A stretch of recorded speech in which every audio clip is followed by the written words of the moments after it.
Alright, TrueJack.com. This is replacing or working on a sprinkler system in beautiful Florida. What we have here is, I don't know, part 4, I guess.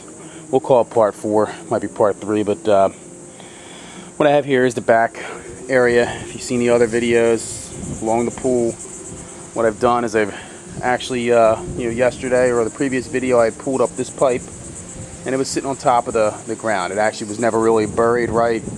So what I did is I disconnected it. I cut it, from here. Alright. And it just takes a coupling to put it back together. I cut it, and I cut it down at the far end. And then I moved it up on top of our mulch. Okay, and I'm going to dig a trench real quick all along that whole thing so it can be buried. Then I'm going to figure out where the sprinkler heads are going to go. Currently there are just a couple. There's nothing there. There's one there. And if I go up a little farther, there's a cap. So I'm actually adding sprinkler heads. I'm going to use a different type of sprinkler head. It's going to use something that's very short range. They were cheap. They're like $1.10 or something for the sprinkler, and then I don't know, 50 or 60 cents for the little pipe. So I said I'm going to do it. It's only going to be buried a few inches in the ground, and we'll see what happens with all that. If I have to, I can always go back. Once I put the fittings in, I can go back and I can change. I can change the length of the pipe. This little gray pipe. I can change the length of that. They make all kinds of lengths. So what I'm doing is I'm putting in, if I can find them in here, they're glue.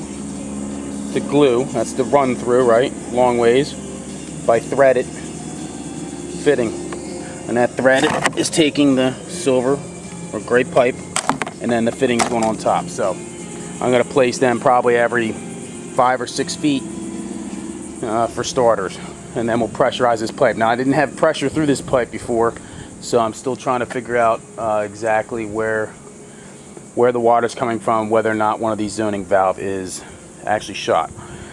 So you can see this is another zone that I just found. It is capped. It has no lines in it. It's actually just laying dead in the ground. And some genius actually put a shut off inside, buried in the ground. Don't do that. And you can see it jumps through the sidewalk and probably supplies these here. So I got to dig up this. There's a lot of digging up that's got to happen here. So we'll see. And you can see that was the some kind of old well line or something. Who knows?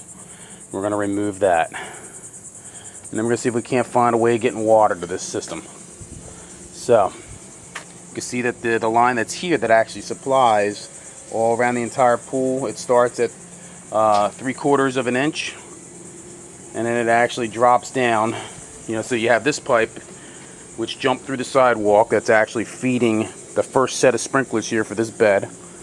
Alright, and then you're going to have this main trunk line that's going to drop down to 1/2 inch, and then that's going to start running individual hits all along the entire perimeter of the pool, and then actually goes out behind the pool apartment.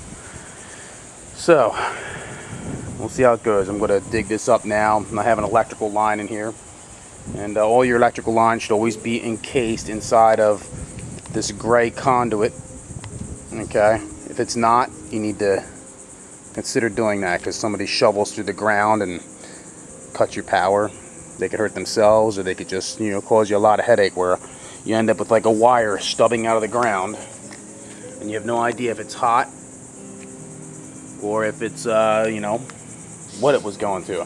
I imagine there was some kind of like little slide or something here, and probably some kind of light that went on the slide or diving board, but the water's only 5 foot deep, so I don't imagine it was a diving board, but who knows. They do a lot of goofy things here in the state of Florida. So we'll move on. I'll dig this trench, and then I'll show you how we will go about. Obviously you can figure out how to glue a couple fittings on. You prime it. Always use primer.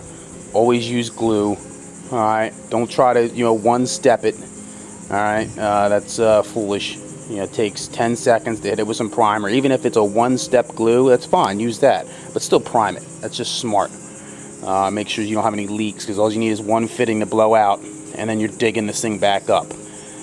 So the extra 10 seconds worth of prep is worth a heck of a lot in the Florida sun. I'll tell you, you don't want to be digging this thing up again. All right, TrueJack.com, fixing a sprinkler system, state of Florida.